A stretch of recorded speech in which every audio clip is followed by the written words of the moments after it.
Hey all, welcome to my Abaton where we are addressing our elbow, and specifically tennis elbow PMS. Very sad.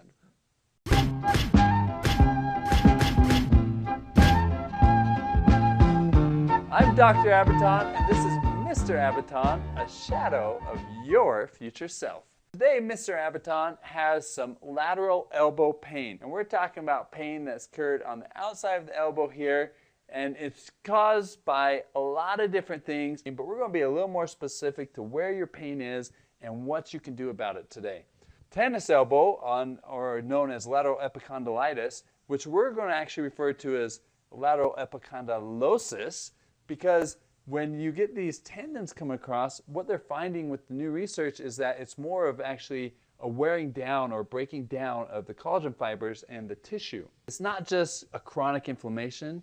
It's more than that. It's breaking down. And when you get this, it can be a long-term injury. So some people say, yeah, it'll go away with time, but you could be talking 6-8 months of pain before this thing kind of heals up and takes care of itself. So it's nice to get some intervention, some treatment and help so you can take care of this and not be crying and sad.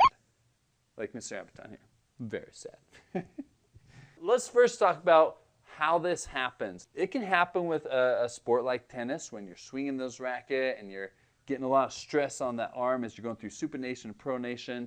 But also it can be caused from if you have a job where you do repetitive work, such as typing on a keyboard or lifting something constantly throughout the day, doing repetitive motions. Those kind of things can cause you to have pain. Now, this pain will show up on that side of the elbow, and so you think, wow, this is the problem. But it can be caused from instability on the inside of the elbow. It can be caused from these muscles just being overworked. And it can be caused from just an actual injury or getting hit or falling on this arm. Now, with that being said, if you have fallen on your arm, if you fell and your arm was outstretched, or you were in a car accident or something like that, so you want to make sure that this is not a serious injury. So if you have a lot of swelling and you don't have full range of motion, meaning you can't bend it all the way or extend it all the way, so if it's a little bit limited, then you probably should go and get it checked out by a doctor.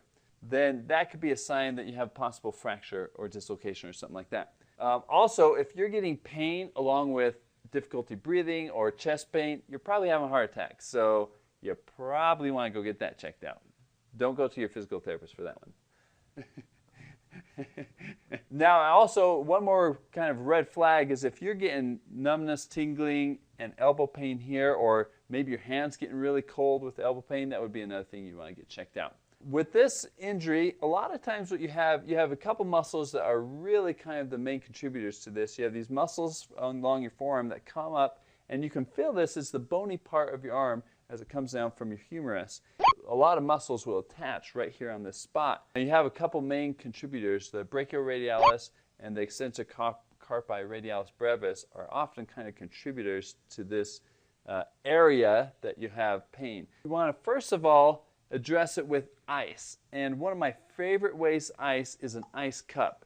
You just fill this up with water. Now you can also use like a styrofoam cup or something like this, but you fill it up, freeze it, and then you put ice directly on this point of pain. And you just rub over that area. You don't want to go a big area going up and down the arm or something like that, but you want to stay right there. This is going to be super cold and super uncomfortable for about 2 minutes, and then it'll go numb. And then you won't have to worry about it hurting anymore. But this is super, super good for knocking out inflammation and helping it kind of kick it to the next phase of healing.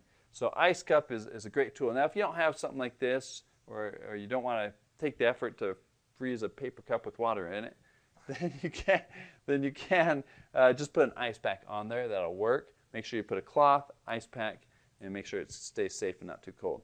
When you do an ice cup, 5 minutes max. Don't do any more, watch your timer, because you can damage tissue if you're on there too long. So you don't want to add insult to injury. How'd you hurt your arm? Oh, I froze it while I was doing icing. That would be bad. The next thing that you want to do is you want to do what's called cross-friction massage. This is really helpful in helping the tissues to realign the fibers correctly so then that they function like they're supposed to. Now, when you do this, this is not a nice massage. It's not going to be comfortable.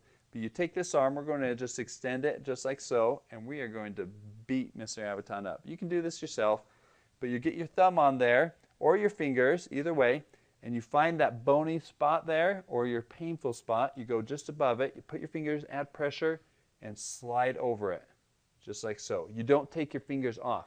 You slide over it and off. Now, depending on how painful it is and how much Mr. Abaton can tolerate, I'm going to adjust my pressure from a lot to a little, depending on how he feels. So you're just going to do one direction over and over, and you can sing One Direction songs while you do it. But after you do one direction for about 5 to 10 minutes, then you can come in and go the other direction and do this cross friction. It doesn't have to be fast, it's nice and slow, and you're just adding pressure and running your finger through that sore area to, again, try and realign those fibers so they're functioning correctly.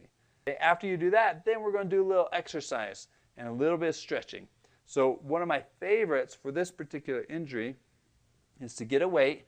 Now this is a Bowflex where you can adjust the weight. I usually use huge amounts of weight, so I didn't have anything small like a 2 or 3 pound weight. But you can use a 2 or 3 pound weight, or if it's really sore, you can even use a can of soup or something like that, something just a little bit of weight. Okay, so you're going to get yourself, you're going to rest your arm on a table, something you can get some support on. Okay, you're going to use your other hand and you're going to lift your weight up. You want to lift it up and help it come into this position. Okay, I don't want to lift it because this is going to be a painful movement for you more than likely if it's this outside elbow pain. So you're going to lift that up and then you're going to slowly lower it just like so. You're just going to let it lower and slowly lower it down. Then you use your other hand and you help lift that weight up and then you slowly lower it just like so. The idea is you're going to try and use those fibers. Eccentric loading really develops good strength, good blood flow. Blood flow heals. And so you want to get good blood flow without irritating this muscle as much as possible. Okay, so after you're done working it out and you're doing 10 to 15 reps, give it a rest, 10 to 15 reps with light weight. Then the last thing you want to do is stretch. So then you're going to take your favorite hand that's injured, your elbow, and then you're going to bring it down just like so.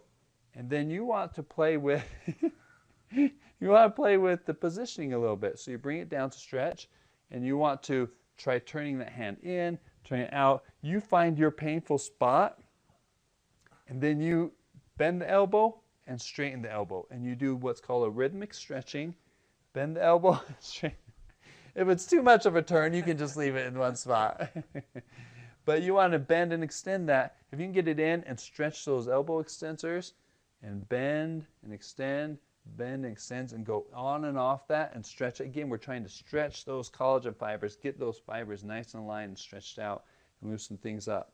Okay, so just bend and extend, kind of go in and out of that. Typically on a stretch you can hold, and you can hold for long periods of time with this too, get it stretched out. And a hold, you want to do 15 to 20 seconds 3 times, but with this, that bend and extend, you can do this about 10 to 15 times, just on and off, and just get a nice stretch through there. You want to do that several times a day, 5 or 6 times a day, and make sure you get some good stretching through there. Now, if you're having pain because you're hypermobile, or if you're having other issues that's causing this pain, if in doubt, you can always go and just do some general strengthening. One of my favorite is a wrist roll-up, which I'll leave the link below to our other video that shows how to do that. But you want to get some general strength. You want to make sure you're doing things that are pain-free. So if you're picking things up, don't pick things up like this and pick it up, but rather you want to open your hands into supination and pick things up that way. Try and do things that don't cause pain. See, look, it didn't have any pain there. And that's amazing. So you don't want to do things that cause pain. Avoid pain. Ice it out. Stretch. A little bit of exercise. This will help accelerate healing time. This will help you get back on your swing time for tennis sooner. And this will get you back cruising a lot faster than waiting for a long time for it to just heal on its own. Leave in the comments below how these things went for you, things that have worked for you, And make sure you like and subscribe, and then we will see you at the next injury and exercise. And let us know if there's any injuries that you would like us to address, and we will make a video for you. We'll catch you at the next injury exercise video thing.